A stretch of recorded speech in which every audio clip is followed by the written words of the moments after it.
Hi everyone! Today we will show you how we created this piece from scratch in our workshop, and we will be giving it away to one lucky winner, so stay tuned till the end, like and subscribe for more green content. We're gonna start by asking George, who's our in-house carpenter, to make a frame for us. He starts by measuring and cutting the timber. He then checks all the angles before proceeding to glue the corners together.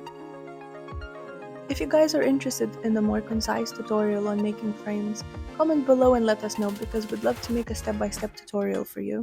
Next, George measures and cuts the backing board from 6mm plywood. After checking that it fits, he glues in the backing board and secures it with a nail gun.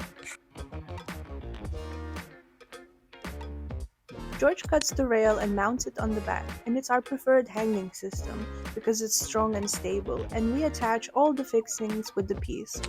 So finally it's sanding time, and the key to sanding is to keep the sander very straight, and just keep going. Alright, so we're now at the next stage, and we're gonna paint the frame in our painting corner. And we first need to clean it with a wet cloth as it's full of dust, and we don't want that dust under the paint.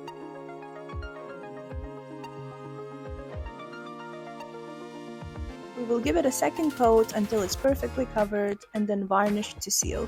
Here's one of our most popular and beloved designs that's called Forest of Dean.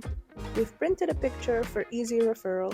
I'm gonna put on an apron and start by protecting the frame. I'm using cling film and masking tape. This is a really important part and we never miss this step because we don't want to ruin all the hard work we've just put in to making this frame look perfect. So now the most exciting part, the mossing. I first need to give it a little clean and then get the hot glue gun. I'm going to start by placing bun moss, or also known as pole moss, to map out our design. Bun moss is definitely my favorite type of moss because it works almost like a puzzle and you must give it a pat. So I'm referring to the design, but it will never look the same because we're working with a natural material, which is part of the charm. So I've pulled out our stash of dried sponge mushrooms and I'm picking out the ones that will suit the size of the frame.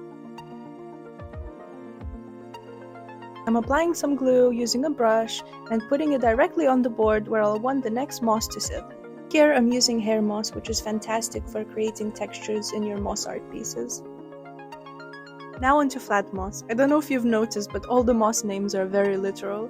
I'm applying flat moss with some glue after cutting down any brown bits. This moss is very malleable, but it definitely takes the longest time to master, and we really care about the skillfulness of our work as well as the artistic side, and we really treat it as an art form as opposed to just an interior decoration. So I'm gonna give this piece another look over to make sure that everything looks perfect, and once I'm happy with the finish, I'm gonna take it to the wall and give it a good clean with a blower. Once again, check it over, and then we can proceed to the final stage. I'm opening our box of leaves and there's so many to choose from, but today we're using our favorite amaranthus, tiki ferns, and leather ferns. The process consists of gluing each leaf one by one and is layered until it looks like in the picture. And here's George photobombing the video. If you stick around, you'll notice this pattern.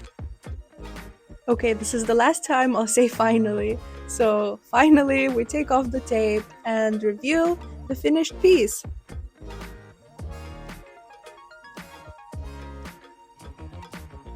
We're gonna be giving this piece away to one lucky winner, and all you need to do is subscribe to our channel and our mailing list on our website and comment below this video. Please check the description below on T's and C's. Thanks for watching and we'll see you in the next one.